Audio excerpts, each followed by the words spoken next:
so much for being with us for our first ever Counseling Creators Competition and Conference. Yeah, thanks for having me. This is awesome.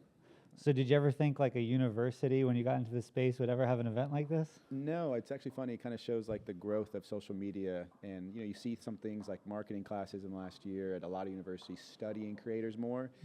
But now, like the legal side of things in law schools and just the prominence of social media and how much of a conversation it is. So I didn't see it getting to this point, but it makes sense to me. So yeah, I never thought I'd be invited, but I guess it goes to just the hard work and dedication. I get to talk and people will listen. Yeah. So yeah. Tell me a little bit about your path to being a creator. Like, what was your journey, and what was that moment for you when it kind of switched?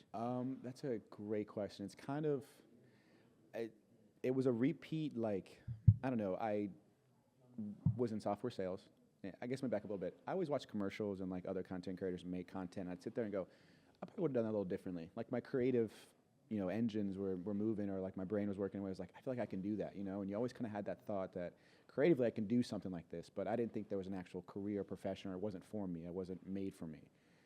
But I went on a reality TV show called Love Island for a little bit, got off of that, realized I didn't like the, association that a reality TV show kind of has with its graduates, I'll call it. And, you had a few very limited options of things I could do. So I said, you know what, never mind. I'm going to go back to full-time software sales, which I did. And then I have a Doberman. His name's Houston. My best friend, my spirit dog, all of it. And we just started, posting content together like full-time. I want to say back in 2021, the end of 2021, for about a few months. Everything I was posting was going viral, and I was like, this might be an option. And I got my first deal with Celsius, I believe, was my first brand deal. They, said, hey, we have money for you. I'm like, I can get paid doing this, and it was more money than I got in my biweekly check doing, software sales. And so then that kind of took off a little bit, and then again, I gave up. I was like, I don't know if this is a full-time career because I'm not making more than I was in my software sales job, and there was more security. And then as the year kept going, I kept posting here and there, and then about 2022, in the middle of 2022, it took off. Everything I was posting on Instagram and TikTok was going viral, and so I accumulated 1 million followers on each. And then I realized with the brand or the deal flow that was coming in that, okay, this is serious cash. I can make more than I was in my software sales job. So that was my light bulb moment where I said, okay, I can make more than I was doing my other job, and I have more time or my own schedule. So yeah, that's kind of my journey of ebbs and flows, trying to figure out how I want to attack this, and being humble enough to be like, not yet, or hey, this isn't for me. But then, yeah, it kind of switched, and I was like, yeah, I'm going to do this. What's the hardest part about being a creator? I'd say two things. I'd say one is being in complete control of your schedule. It's a double-edged sword. You can wake up and choose whatever you want to do that day, and if it's not clocking in and working, you start to feel like you're falling behind, and your creative juices are, kind of depleting, I would say. So it's just kind of always riding those waves. And then second, I would say something that I underestimated was opinions, public opinions. You sign up for this. I understand that when you decide to become a creator, put yourself in, on the internet, that's what happens. You open yourself up to comments. And I think that's probably one of the hardest things, and consistently one of the hardest things I deal with, is just, as a human, I don't believe we're made to digest negativity. Because again, if I'm walking in an everyday just down a campus like this, and if 100 people say hi to me, but one person says, screw you, no other reason, no other context, I'm just walking to mind my business, I'm going to go home and remember that one comment, and it's going to eat at me because I'm like, what did I do? But I'm going to forget about the 99 other ones. So I think there's just always that little bit of negativity that you have to digest as a human. Again, you can do a great job of monitoring it and like not reading too much of your comments, but then it takes you out of the engagement, the algorithm, all those things. So you, as a creator, and any creator that says they don't read the comments, they're lying. Everyone does. Everyone sees everything that they say about them, but they just choose to pretend like they don't. But I see it, I read it, and I digest it. And then after I digest it, that's where the release of it goes. But I'd say that's probably one of the hardest things too. So in terms of like your personal well-being, how do you balance that? Therapy. Because I think that meditation and therapy.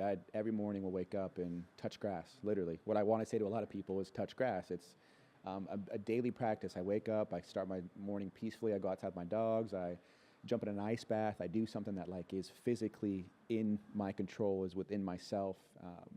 But I think therapy also has helped me regulate my emotions. I can't control them, but I can regulate them, because I'm going to have a reaction if someone says, screw you. It's like, but my reaction to that and digestion of that is kind of where therapy has really helped me. So my mental health is, through this process, been the top of my priority list. If I don't feel like I have it that day, or I'm not open to receiving as much negativity, I kind of will just remove myself that day. So yeah, I'd say therapy and touching grass.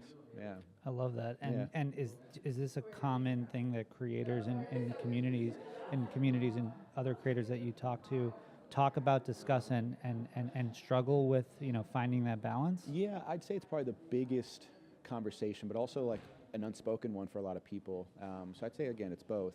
I had a lunch with the TikTok executive team, and they're asking like, hey, what can we do for creators, like, to show that we, really want to invest in them? And I said, well, find partnerships with like online therapy platforms, mental health approaches, because, again, you're so removed as a non-creator from what actually we digest on a daily basis. And again, the negativity, the conversations, whatever it is, because internet rhetoric is crazy, that it would mean the world to a lot of creators, because I have conversations with a lot of creative friends that they say just that. They ask me about my therapy journey. They ask me about how I manage my mental health.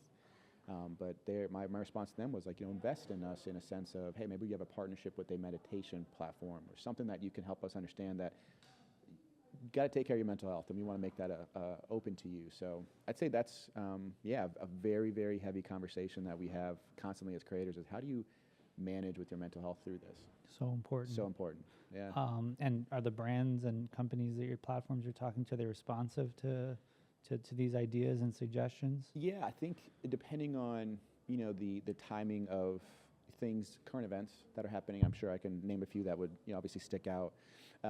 There were some times that, you sit there and you talk about those things and your reception, because I know my audience, and I think when things are going on in the world and you're kind of being tone deaf to it, I think that's one train of thought. But the same thing goes for my own mental health. It's like, if I'm going through something and I have to post that day or post a brand deal, yes, it is how I make money, but there's some days where I'm just like, I need an extra day. I need to just detach, and then, like I said earlier, not look at my phone or kind of be in that world. I'm just going to remove myself for a day.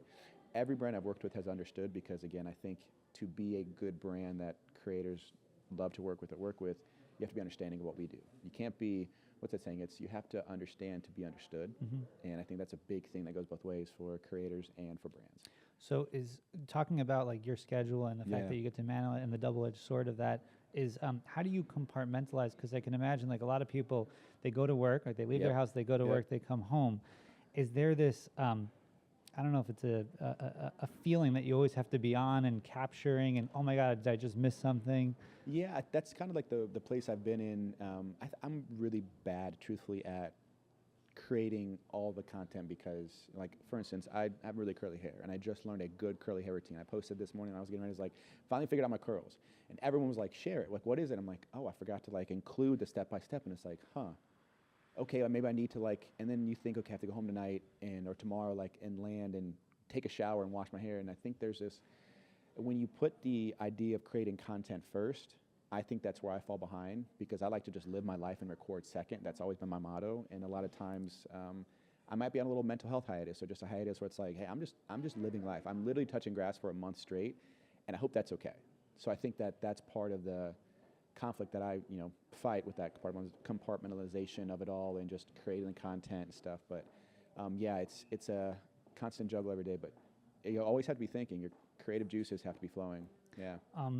In terms of the business side of the industry, how did you educate yourself on it, and how do you continue to educate yourself on it? Oh, the economic landscape of content creation is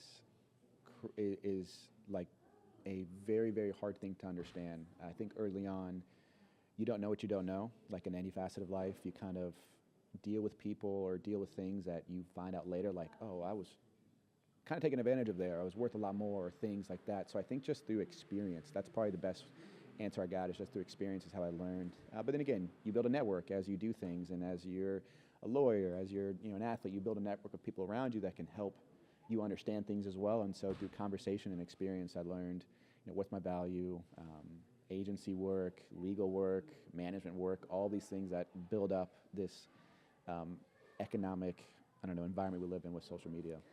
And in terms of like building a team around you to help, with the business side of it, Take me through your thought process and how you like, all right, now I need a manager, now I need an Yeah. agent, now I need a lawyer involved in this, a financial advisor. Like, how did that kind of coalesce for you? Yeah, I think I started content creation full time about 16 months ago, so it's still relatively new to me. But at that moment, I signed with an agency, and that was like the first introduction I had to a team. And so that was the agency who was responsible for finding deals for me or negotiating deals. Again, things I didn't know because I would under negotiate for myself, but having representation I saw was super, super helpful, especially in those conversations of who is Jalen, who's his brand, what's his deal, worth and stuff.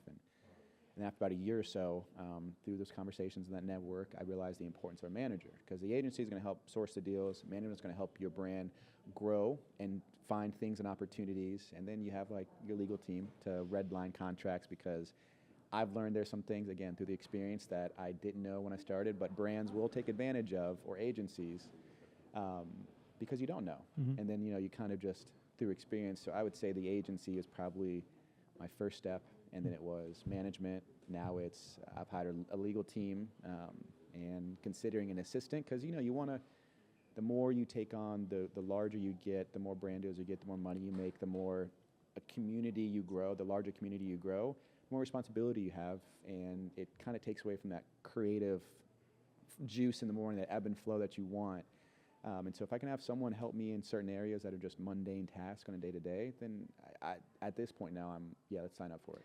I mean, we were just having this conversation with somebody earlier. There's like an opportunity cost there, right? That is exactly right. The opportunity cost of it all. If I can have someone like PR packages, again, this is just a small example, but first world problem of a content creator is you get a lot of PR packages, and they have to be broken down, they have to be separated, and that could be a 2-3 hour thing, right? And again, as small as that is once a week that it takes, it's like, well, if I had some help, someone can just come in and break it down. Like, I can take those 2-3 hours back. Or if I don't want to edit, I'll say that's probably the biggest one, like the editing side of things. You cross the line where you probably hire a professional editor to do it all for you, because then you're just free to create. You don't have to worry about, okay, I have to go edit for 12 hours Wednesday, and let's say something comes up, mental health or emergency, or my dog gets sick, which has happened. Like, you are then, another day goes by, and it's like, well, if I can just create the content and send it to somebody to edit, life-changing. Opportunity cost is worth it 10 times out of 10 in that conversation. What's the lesson you learned maybe the hard way as a creator that if somebody is kind of coming up in this space right now that you would give to them? Just be yourself, truly. I think there's a lot of people who are trying to be somebody else that they've seen on the internet, or they're trying to fit this idea of this is what the internet likes. And it's hard to continue to chase something you're not, or somebody you're not, or be somebody you're not. So I would say just authentically be yourself. I think that's the most genuine way to grow a community. And the internet, as opinionated as they are, they're not stupid. I think that's a very smart place to see on a camera that someone who is being authentic or being fake. And I would say anyone that's trying to make content, just be yourself. I mean, truly, if it seems cringe, so what? You get paid to be cringe nowadays, right? If you're corny, consider me corn on the cob, because I will be that every day if I can, if it just means I get to be myself. So be yourself, be authentic, and I truly believe your business as a content creator will grow. And a couple quick hitters as we end. What was your favorite deal that you've ever done, brand collab? Or I think Amazon, just because it was like the largest one. Again, all the brand deals I've had have been organically used by me throughout my life. And I'm like, I have a vision board which had Amazon, Nike, and Lululemon at the top of it. And I've worked with 2 of those 3. And so I'm like, okay, well, Nike's a big one that I still want to, again, just a childhood dream. I wanted to be an athlete. Didn't work out that way, but I'm like, I can still work with Nike somehow, right? So I'd say Amazon was the most like aha moment, because my other motto in content creation is, before I click post, I look back and go, would Amazon like this? Like, is this appropriate for Amazon and their team to say, oh, we like this guy? I'm not sexualizing myself. I'm not doing things that could jeopardize, a question like that I can't answer like, yes, they would love that. So that was always my Amazon example, but that's probably the biggest one, because again, it's the biggest company in the world, I think, or one of them. It's like Google I worked with too. It's like, that's crazy that they know who I am. So I think it's more of like a pat on my back kind of feeling. Yeah. And is there another creator or celebrity or somebody like that you would like to work with? No, I don't think I've ever really. Well, let me take that back. I think it'd just be cool to work with like really creative people. I don't know if there's a status of like A-list, B-list, or just celebrities that I've been dying to work with. I think just creative people I think would be super cool. I think I have more brands that I'd want to work with, but I think in creativity, like, love ASAP. I think ASAP's a super cool dude. Love what he stands for. You know, his little lip balm that he did with Fenty, like his little collaboration, I think is the coolest thing. So I got a few of those. So I think I'd love to like work with creative people that are like that. But I think like childhood goal would be like, I don't know, LeBron James. Be cool to somehow be in the same room or at the same podcast conversation with him. But yeah, I think more so just creative people.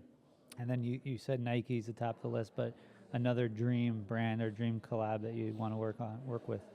Oh, I think one of the fashion houses. I think I'm getting more into my fashion era of just trying and doing new things. And so I think like a YSL, that's like my dream brand. That's like my go-to fashion house. So I think YSL would be a super cool dream collab. Yeah.